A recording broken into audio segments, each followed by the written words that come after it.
avec les grandes sections, vous vous souvenez qu'on a commencé à parler du déplacement sur le quadrillage, à se repérer sur un quadrillage, etc.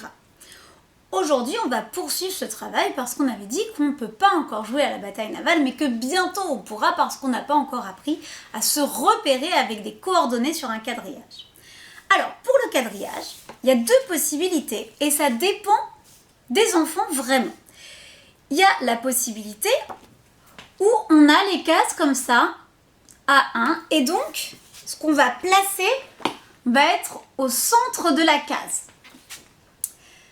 Les deux possibilités ne changent pas grand-chose, ça dépend vraiment des enfants. Je vous montre le vrai jeu afin que vous voyez la différence. Et il y a des enfants qui vont préférer cette possibilité où ça va être vraiment, on peut suivre la ligne et du coup on va trouver au croisement la coordonnée pour placer l'animal ou pour lire la coordonnée. Ça dépend des enfants et c'est pas grave qu'ils préfèrent l'une ou l'autre. Alors vous voyez en classe on a les deux, mais là vous voyez avec votre enfant, vous préparez un petit peu les deux, vous commencez à voir si l'un ne fonctionne pas, vous utilisez l'autre.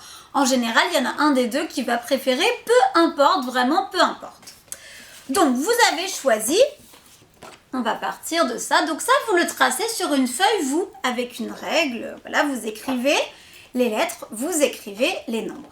Le travail au début, évidemment, parce que vous n'allez pas avoir toutes ces représentations de petits animaux, donc peu importe, on garde juste un quadrillage comme ça.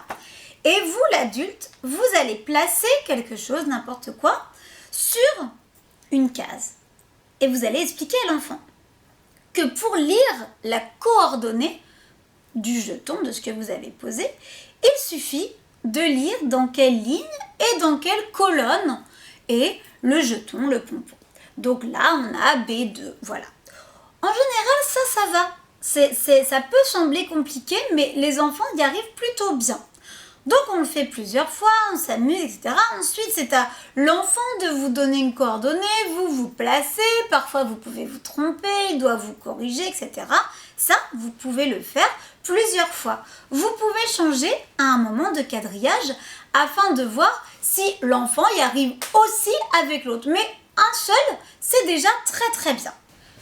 Ensuite, une fois que ce travail est bien compris, bien acquis, une autre fois, vous allez cette fois reprendre le quadrillage qui plaît à l'enfant et vous allez prendre des jetons ou n'importe quoi de différentes couleurs, en tout cas différents entre eux. Vous allez les placer et là, l'enfant va devoir écrire les coordonnées. Donc, il va falloir vraiment écrire que, donc vous lui dites, le pompon bleu, quelles sont les coordonnées? Et là, il faut écrire B2. Le pompon orange, les coordonnées, C4, etc. Donc là, on passe à du code, mais on a passé encore une étape, l'écriture. Ensuite, une fois que ça c'est fait, vous faites l'inverse. Vous allez dire à l'enfant, je te donne la coordonnée du pompon, les coordonnées du pompon bleu.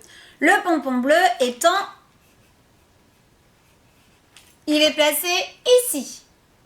Et là, l'enfant va devoir placer le pompon bleu au bon endroit. Là, ensuite, on va pouvoir faire une foule de jeux. Bon travail!